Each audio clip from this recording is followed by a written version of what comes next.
to speak to a symposium at the University of Toronto, and I said, UFOs are as real as the airplanes flying overhead.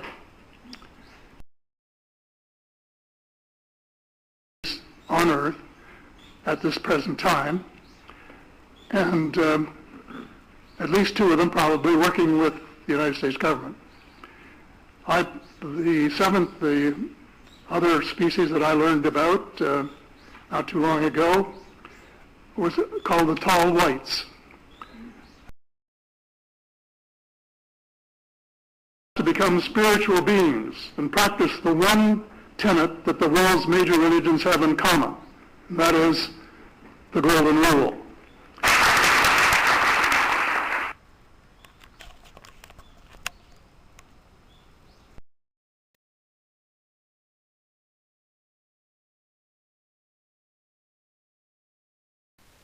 A book critic writes about a book named Millennium Hospitality by Charles Hall as follows. Millennium Hospitality is not like any other book you may have read about aliens. You will find out many new things, such as the answer to the question, where do the children of aliens play? This book is about friendship, romance, terror, and is based on the true life experiences of the author, who claims he is not an alien. Hiroshi Hayashi, Hamama City, Japan.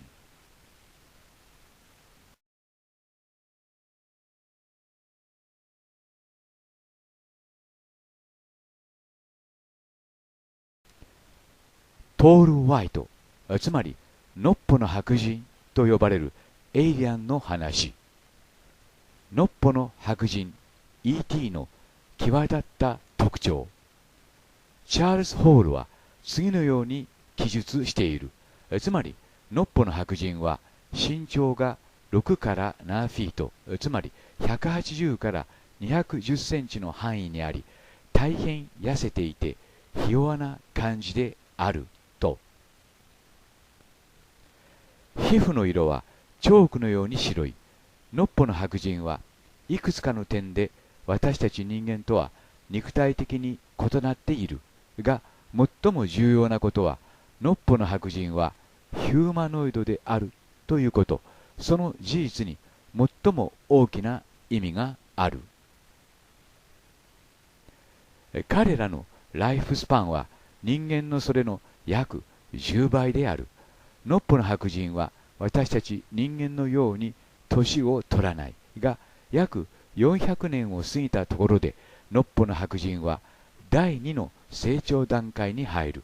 結果として身長は9フィート、2メートル80センチ前後になる。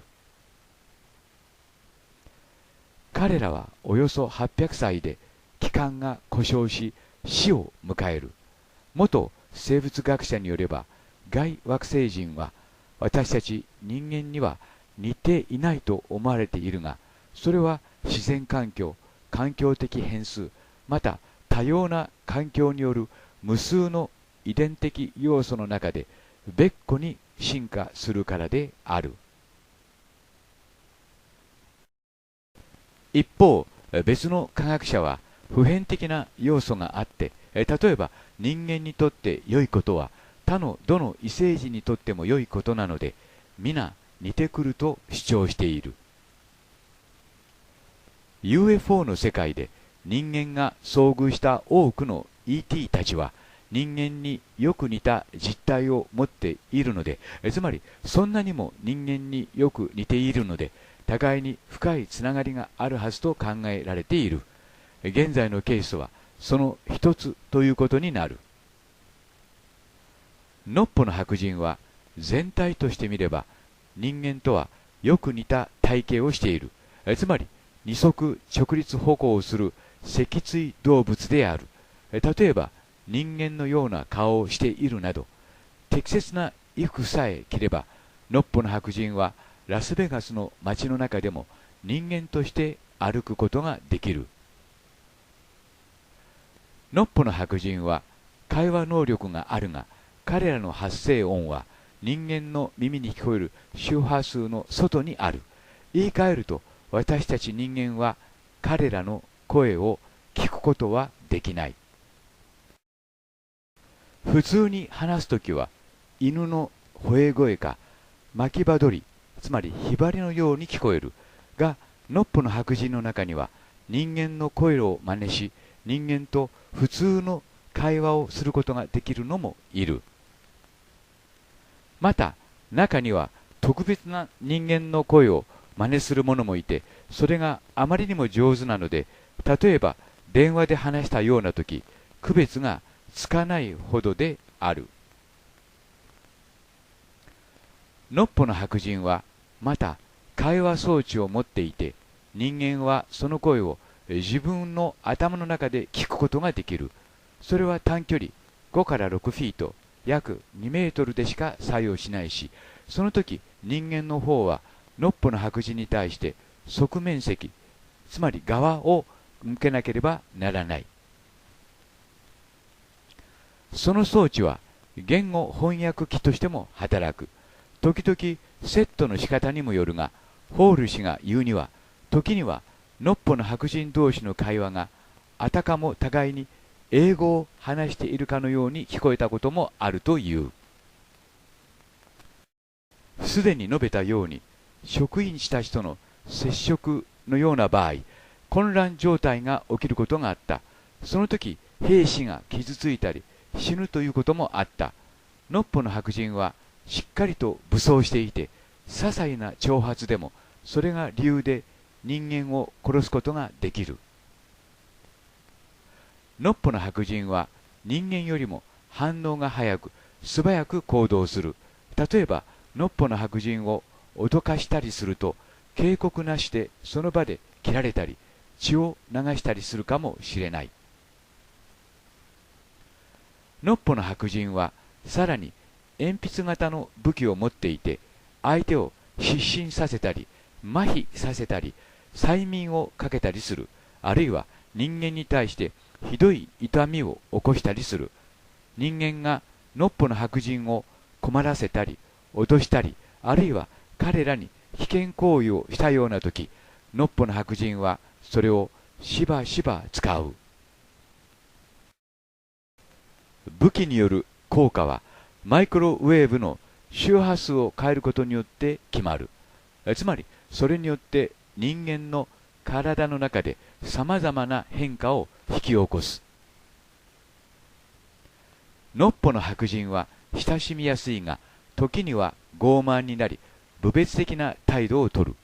彼らは人間の中における階級に敏感で、例えば地位など軍の高官やその周辺の人たちとは人間関係を育てようとするが、その一方で地位の低い人たちを見下したりする。ホールは自らをノッポの白人たちのペットとすることでノッポの白人たちとうまくやっていた。彼らはホール氏をホール氏のいるところでペットとそう呼んでいた。でやがて先生のペットというのがホール氏の暗号名になったが、 E.T. や彼の活動をした軍人の間では一目置かれるようになった。ホール氏は両政府から重要人物として働くよう選ばれた。でそれらの仕事の中にはノッポの白人と人間との文化的順応などの道筋を探るための指針計画を進める仕事なども含まれていた。 E.T. を見れば誰だってパニックになる傾向があり、また武器で E.T. を攻撃しようとするが、ホール氏はこの期間彼が示した稀なる勇気で表彰されている。ネリスでのノッポの白人のグループは人間のそれとは違った家族形態を持っていた。ノッポの白人はネリスで一緒に働いたり仕事をしている E.T. をおじ、いとこなどの家族名を使って呼んでいた。ノッポの白人は子供の世話を大変しっかりとしていた。子供たちは成長し、藪の中で教育されていた。ノッポの白人はいわゆる私たちが管理と呼ぶ問題を抱えていた。ノッポの白人は彼らのペット、つまり人間を管理する必要を感じていて、ノッポの白人は私たちを管理しながら観察していた。外惑星との接触という人間にとっては夢のような話において、このようになるだろうということは多分誰も想像し得なかっただろう。彼らは全体的に見ると人間のためにというか、あまりにも私たち人間に似ている。それゆえにこの話の真実性を疑う原因となっている。このロジックに注意してほしい。この側面、つまりノッポの白人たちは、例えば私たちが家族と共にどこかの敵意のある地域に移住しているかのように行動するが、それについては議論する価値がある。つまり私が言いたいことは、オープンセチが他で書いていることをよく読み、いくつかの段階においてオープンセチの解決策と関係しているということ。オープンセチ、アットグランスを開くか、パラグライも検索してみてほしい。ノッポの白人の出身地。36光年離れたところにあるアルクトゥルスについて話したとき、聴衆がざわざわとした。しばらく間を置いて、年配の女性がかなり驚いた様子でこう聞いた。先生、チャーリーは私たちはどこから来たのか知っているのですかと。先生は次のように答えた。いや、確かなことはわかりません。ノッポの白人たちがどこから来たのかと尋ねられたとしても、ノッポの白人にしてみれば、その場所の名前を人間が知ることもないだろうからということで、その質問を避けるでしょう。多くの重要なものについて、人間には人間が使う名前があり、ノッポの白人にはノッポの白人が使う名前がある。私たちが何か英語以外の言葉でホール氏にそうした名前の話をするようなものではないか。ノッポの白人たちはチャーリーにこうした反応を示したときには、いつもノッポの白人たちは自分たちの間で彼らの吠えるような声でよく笑ったものだ。小さな冗談のようなものだったが、チャーリーはその都度自分を自制し、抗議したりはしなかった。事実、ノッポの白人たちはこうした問題を微妙な問題と呼び、そのように扱っていた。しかし、ホール氏はそれまでに培ったテレパシーのような感覚で、アルクトゥルス、もしくはその近くのどこかは彼らにとっては極めて重要なところであることを感知することができた。彼らの究極的な故郷はどこか別のところにあるかもしれない。最近連絡を取ったところ、ホール氏は次のように述べている。ノッポの白人たちがどこを故郷と呼んでいるかについて、それがどこか私は今まで考えることができなかったが、私の推測によれば、それは地球からおよそ105光年離れた星ではないかと思っている。ホール氏の最大限の推測は素晴らしく的を得ているのではないかというのも、別の乗り物やスケジュールなどを注意深く観察しながら、ホール氏はそうした計算をすることができたからである。現在の地球基地をいつ設置したかについては曖昧である。ホール氏が感じたところによれば、白人がやってくるのに先立ち、ノッポの白人たちはその場所をすでに知っていたようである。さらに言えば、ノッポの白人の中の一人は、マジソン大統領時代にここ、つまりインディアンスプリングスバリーへやってきたというようなことを暗示したという。しかし、ホール氏が見た感じでは、ノッポの白人たちの避難地や地下内部の部屋は、ノッポの白人のためにアメリカ合衆国政府が1950年代のいつか建設会社を使って作られたかのように見えたという。ホール氏は、ノッポの白人たちは地球をあたかもただの中継地のように、つまりノッポの白人たちは地球を旅行ルートの中にある中継地のようなものとして使っていると信ずるようになったという。ノッポの白人たちは地球を自分たちの故郷ともっと別のある遠方の目的の間を行き来しなければならないが、そのためホール氏が言うように、私たちの太陽系は外宇宙の中ではその中央部に位置しているようだと述べている。私たちの太陽系から見た次の表は彼らの星を知るために役に立つかもしれない。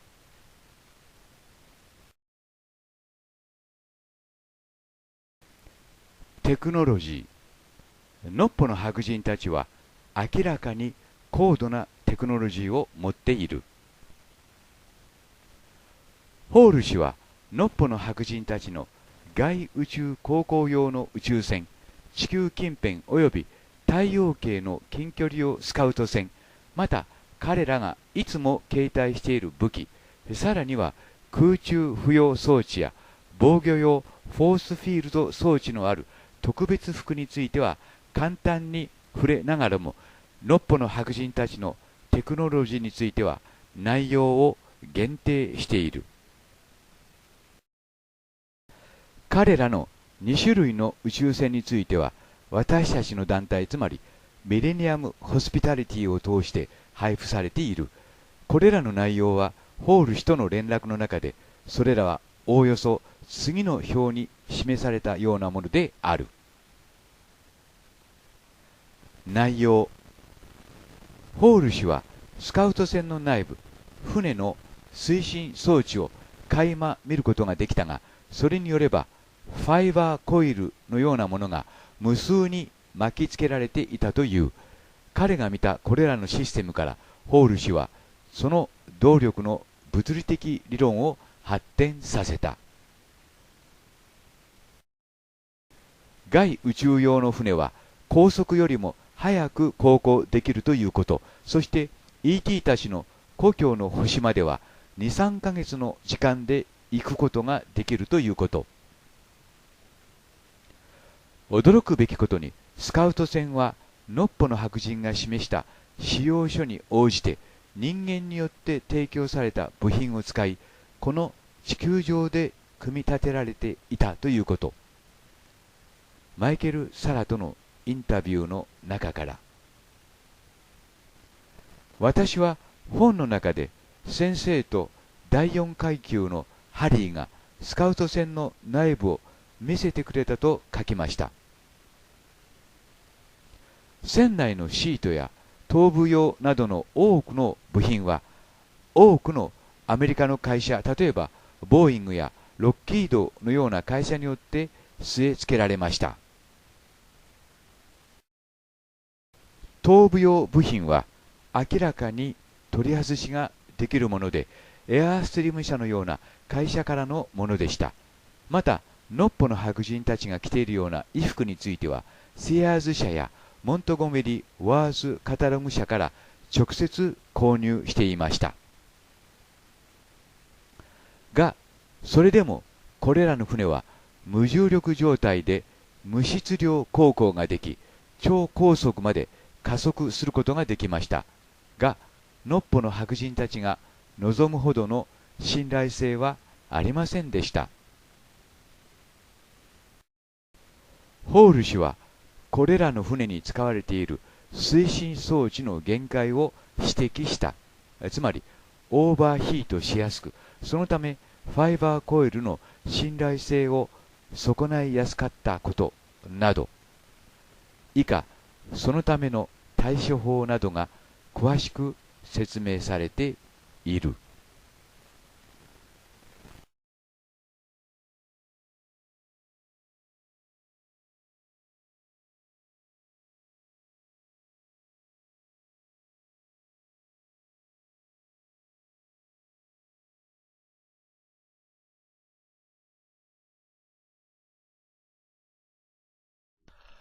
Hello, this is Hiroshi Hayashi, Hamama City, Japan. Tall White.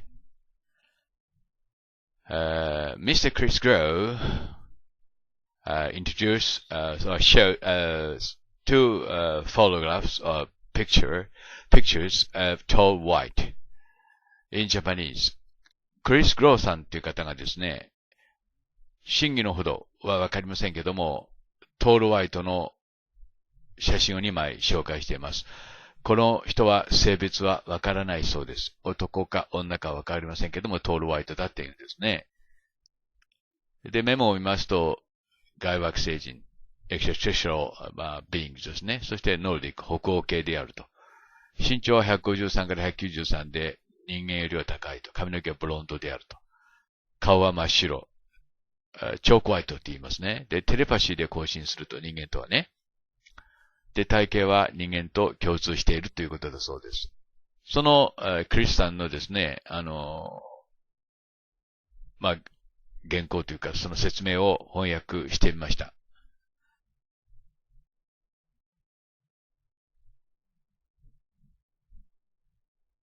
で、現在、トール・ホワイトはアメリカ政府と仕事をしていると。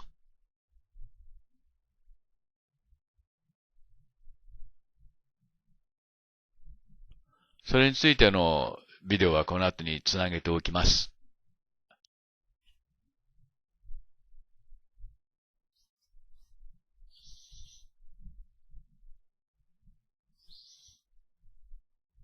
で、もう一枚の写真がこの写真なんですね。どういう風にして、どこで撮ったかわかりません。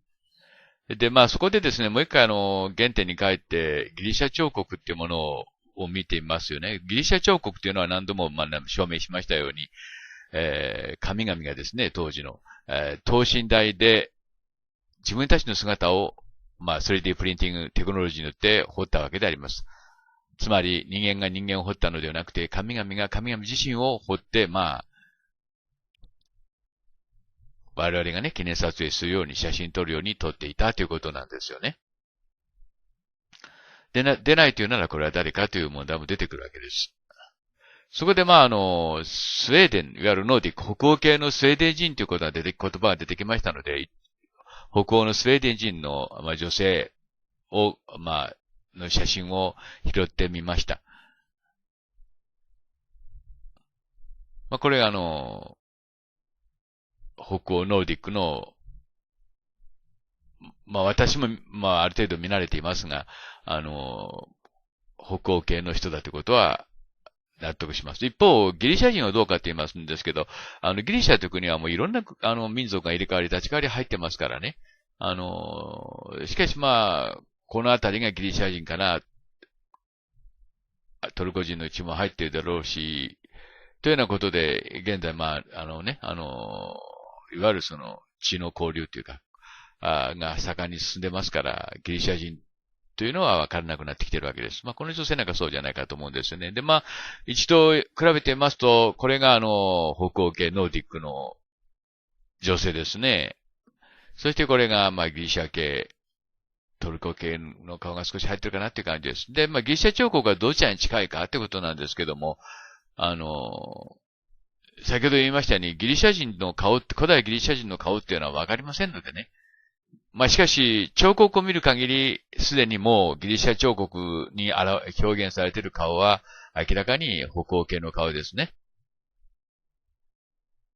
ですから、この、クリスさんが紹介しておられる、このトール・ホワイトの顔が、本物かどうかということはわかりません。それは別にして、まあ、これがトール・ホワイトかなと。私はイエスとも言うことはできませんし、同時にノーと言うこともできません。まあ、トール・ホワイトに関するビデオはこの後つなげておきますから、どうかご覧ください。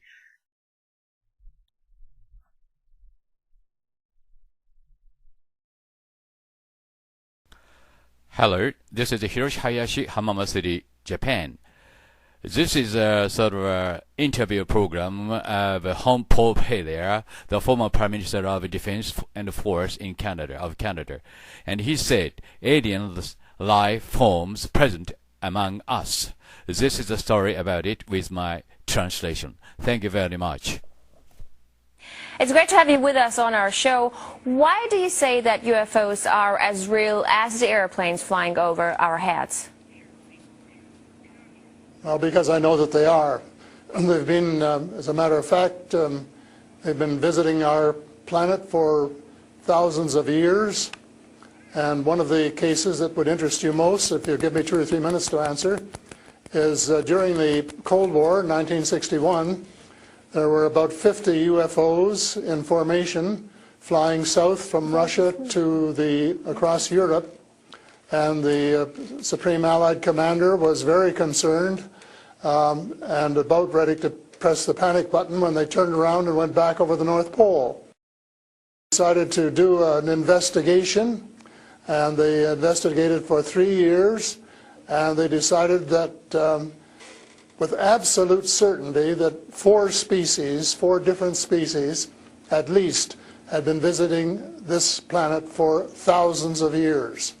So we have a long history of UFOs, and of course there's been a lot more activity in the last few decades since we invented the atomic bomb, and they're very concerned about that and the fact that we might use it again. And because the whole cosmos is a unity, and it affects not just us but other people in the cosmos, they're very much afraid that we might be stupid enough to start using atomic weapons again, and this would be very bad for us and for them as well.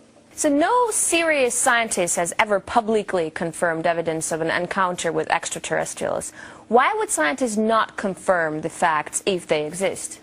I'm afraid they must go out of their way not to find, because if they did, even 10% of the amount of research I've done in the last 8 years, they would be as convinced as I am. I mean, they could do it even faster. Might take them a little longer, a military background, but there are so many wonderful books that tell these stories, and they've been authenticated. The sightings have been authenticated by more than one witness, and also by radar, and they have landed in various places around the world, including Russia. There's a famous case there. I can't remember the name of the place, but it was widely reported at the time. A man wrote a book about it, and then the French bought the book rights so that it wouldn't be circulated around. There's just so much evidence. Take the time off to do a little bit of research and study. But people just are, some people are interested and will take the time, and the others just say, it's just fantasy. Mm-hmm. But since I've been public on this subject, I get probably 3 or 4 emails a week from all over the world, from people who have actually witnessed sightings, and some of them who have actually been on the ships, and some of them who have actually been transported to another planet. And so this information is not, it is top secret in a way that the governments aren't talking about it. But if you listen to the whistleblowers and the people who have worked in the industry and who know what is going on, there is just a lot of information out there, and it doesn't take very long to get your hands on it. But see, the problem is that some people who report UFO sightings and alien abductions have been shown to make things up, and to make things up to be famous, to make money, or just for a prank. How do we tell fiction from a fact? Well, you have to spend a lot of time trying to find. We used to say separating the wheat from the chaff, and it takes a lot of effort. When I was minister, I got sighting reports, and when we checked them out, about 80%, about 8 out of 10, were not real. There were sites of Venus or plasma or, a dozen other things. But there were 15 or 20% for which there was no explanation, and they were the genuine, unidentified flying objects. These things go way back. One of the conferences I went to was in Las Vegas, was promoted by a chap who had written a book about crashes. And there were dozens and dozens and dozens of them, and many of them very, very well authenticated, so that it would be impossible to read all of that evidence and not to come to the conclusion that these vehicles were real. Have you ever had your own encounter? Not an encounter with aliens, no. I have seen a UFO about 120 miles north of Toronto over Lake Muskoka, where I have a cottage. And 2 years ago, last Canadian Thanksgiving, which is October, my wife decided she wanted to go out and look at the stars. So I'm not much of a night man, but I put on my cap and went out with her. And she looked into the eastern sky and said, "There's a star." And I turned around the other way and I said, "Oh, there's a much brighter one over here." And she looked, and it was. And we watched it until our necks almost broke for about 20 minutes. And it was definitely a UFO, because it could change position in the sky by 3 or 4 degrees in 3 or 4 seconds. And I checked out, there were no satellites that could do that. The space station wasn't going by, and it isn't able to move that fast anyway. And there was no other explanation except that it was the real thing. And 2 days later, I went down in the dock, got a comfortable chair, and watched it came back almost to the same spot and entertained me for as long as I could take it. And then I went back to the cottage. But it was very interesting, because it would drop down in the sky, and then it would roar back up, and then it would shift across a few degrees and do a circle and come back at a speed which, just astronomical speeds. As you know, they travel very, very fast. So does it just look like a falling star that falls really quickly and then rises again? What does it look like? Well, it just looked like a star. It just looks like a star. Right. And I don't know if you're a person who has ever read the Bible or not, but I think the Star of Bethlehem is God's flying saucers. Mm-hmm. But you also tell me that people write you emails, 3 to 5 emails a week, and they've actually been abducted, or they have encounters with the aliens. Do they actually tell you what these aliens look like? I mean, everyone's interested. How would I know if I see an alien and if he abducts me? Well, the first question you have to ask is, how many species are there? And I used to think there were, between 2 and 12. And Apollo astronaut Edgar Mitchell, who came to Toronto a few years ago and had dinner with us, agreed that it was somewhere between 2 and 12. But the latest reports that I've been getting from various sources are that there are about 80 different species. And some of them look just like us, and they could walk down the street and you wouldn't know if you walked past one. And they're what we call the Nordic blondes, and also the tall whites, who were actually working with the United States Air Force in Nevada. They're able to get away with that. They had a couple of their ladies dressed as nuns went into Las Vegas to shop, and they weren't detected. And I have a friend who saw one of the men walking along the street, and somebody who would recognize that they were different, and he did. So there are those kind, and then there are the short grays, as they're called, and they're the ones that you see in most of the cartoons.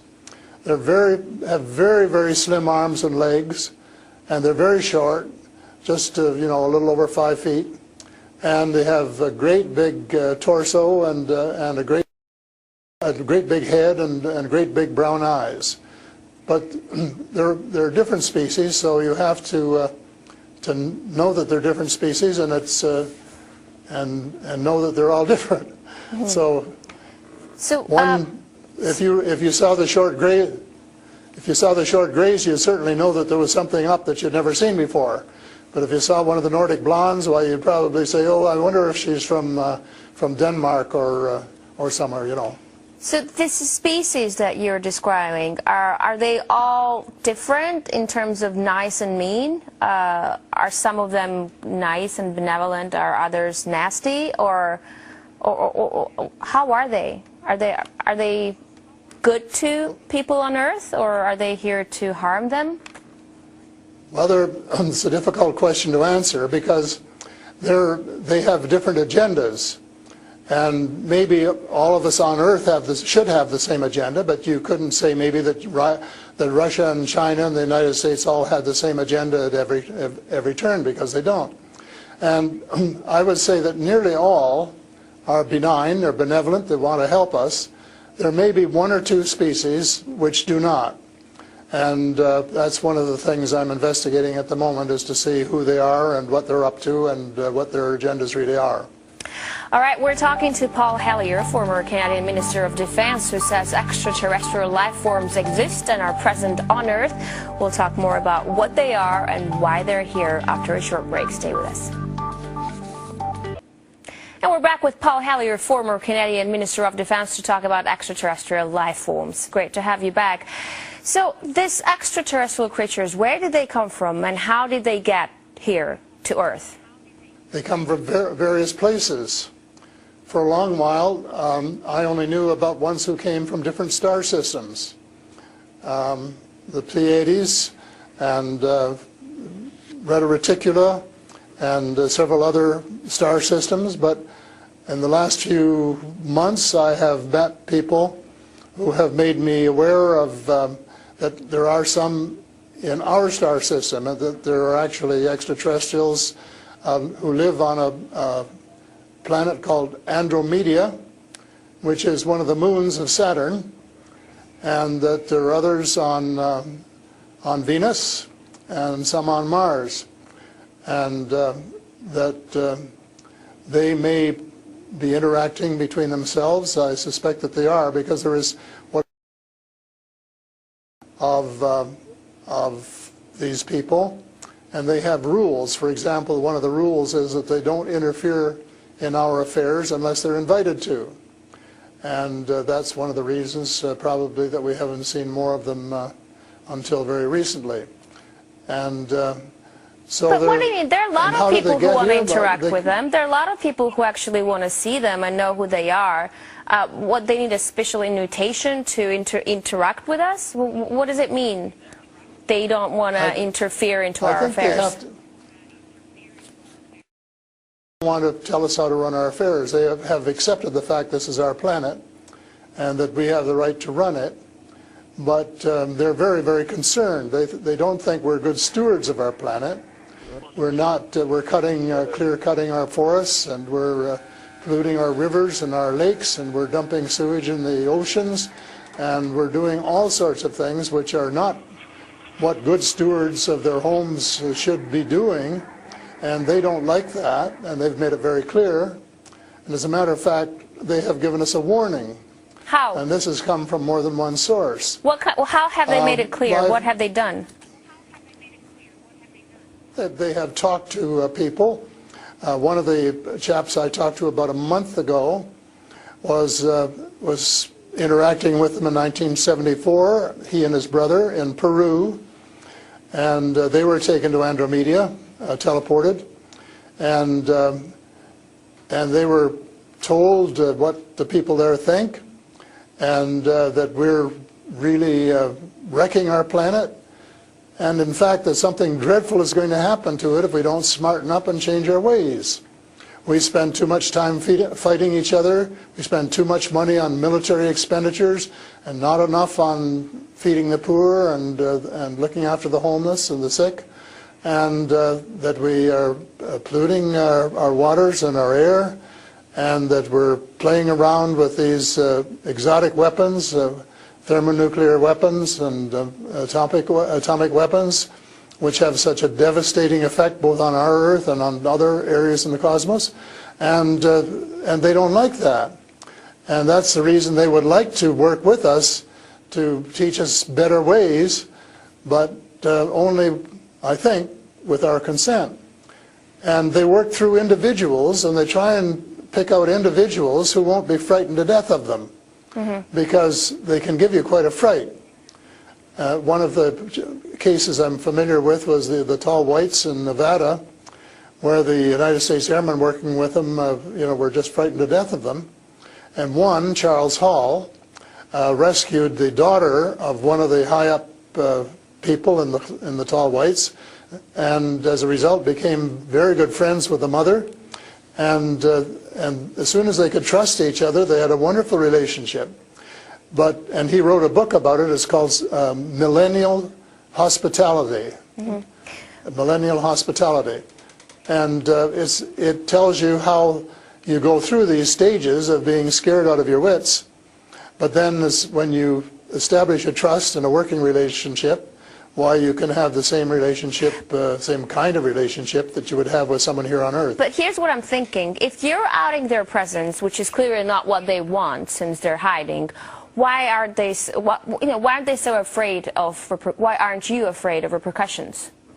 Because you're obviously stating that they're here among us, and you're telling me all the species that exist. That they are here among us, and I'm not afraid, because in most cases, as far as technology is concerned, they're light years ahead of us, and we have learned a lot of things from them. A lot of the things that we use today, we got from them, lead lights and microchips and Kevlar vests and all sorts of things that we got from their technology, and we could get a lot more too, especially in the fields of medicine and agriculture, if we would go about it peacefully. But I think maybe some of our people are more interested in getting their military technology, and I think that's wrong. I think that's wrong-headed, and that's one of the things that we're going to have to change, because we're going to have to work together. Talking about all of us, everywhere on the planet. You mentioned military technology and swapping technologies and barters between aliens and people in American government. I want to ask you, as a former Minister of Defense of Canada, is interstellar war a possibility? Should we be creating a Star Wars force to defend ourselves from possible invasion or something like that? Well, I think it's a possibility, but it's a possibility especially if we shoot down every UFO that comes in our airspace without asking who they are or what they want. And right from the beginning, we started scrambling planes and trying to shoot them down, but their technology was superior enough that we weren't able to get away with it. Certainly not for a long while. And during that period of time, they could have taken us over without any trouble if they'd wanted to. So I think we have to, rather than develop our own Star Wars, Earth Star Wars, to protect ourselves against them, that we should work with the benign species, who are the vast majority, and work together and rely largely on them, of course, and cooperate so that we would be contributing something at the same time. But I don't think there's any point in us developing a galactic force that would tempt us to go out on our own and get into mischief, which is one of the things I think some of them are concerned about. But what do you expect to happen if people start to believe in alien existence? Because things are definitely going to change. Our lives aren't going to be the same anymore. Well, I hope that's the case. I hope that's the case, and I'm all for full disclosure, and I'm going to push very hard for full disclosure in the book I'm writing, and to give some reasons for it, things that we really have to know and have a right to know, and that our future as a species, and here I mean all of the species in the world, are potentially at risk if we don't figure out what's going on and work together to try and make life more amenable for all of us. But it's And to work with our neighbors from other planets as well. But still, like, I'm thinking to myself, if they've been here for such a long time, as you say, and they're interested in helping humanity, as you say, why is our world such a mess? I mean, if you want to help someone, you just help someone. You don't wait for someone to invite you to help that someone, no? Well, I don't, you know, it's something that I think parents can sometimes say to their children, this is what you should do.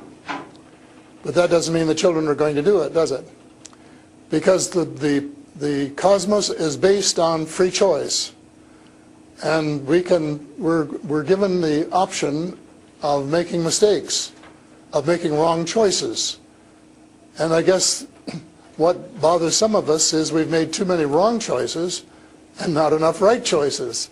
So we're going to have to start switching our priorities and stop spending so much time and effort and weapons to kill each other or to dominate each other, and spending a lot more time on how to help each other to have a better society and life which is healthier, and where the health care is better, and where the food distribution is better, and where the air is cleaner and the water is cleaner, and all of those things that are waiting to be done if we just get together and row, as we say, rowboat, row in the right direction, the same direction.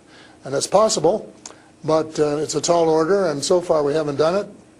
My thesis will be that we have to do it, and we have to start doing it right away. Thank you so much for this interesting interview and insight on extraterrestrial life. That was Paul Hellyer, former Canadian Minister of Defense. He says aliens exist and live among us on Earth. That's all the time we have for today. I will see you in the next edition of So Info.